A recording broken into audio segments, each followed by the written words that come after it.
I won $70 million and my brother went to prison trying to steal it. Here's how fortune shattered our family forever. I was always the guy people looked past.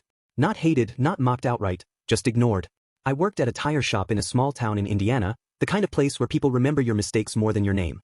My boss, Rick, used to say I had potential, but that word started to sound like a curse after a while. I lived in a one-bedroom apartment above a laundromat, drove a '98 Corolla with a busted AC, and spent most nights watching reruns of shows I didn't even like. I wasn't miserable, just invisible. My younger brother, Kyle, was the opposite. He had charm, ambition, and a way of making people believe in him, even when he was full of shit. He sold cars, flipped houses, ran a couple of online businesses that never really took off but always sounded impressive when he talked about them. Our parents adored him.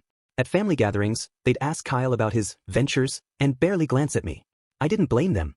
I didn't give them much to talk about. Kyle and I weren't close.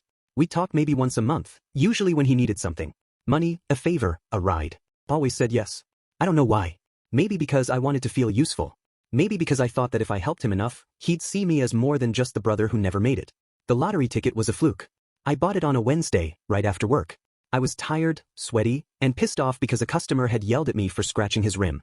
I stopped at a gas station to grab a soda, and the clerk asked if I wanted to try the new scratch-off. Said sure.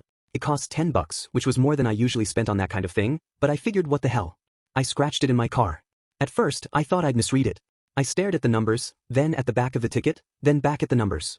I drove home, sat on my couch and stared at it some more. I didn't sleep that night. The next morning, I went to the lottery office, hands shaking, heart pounding.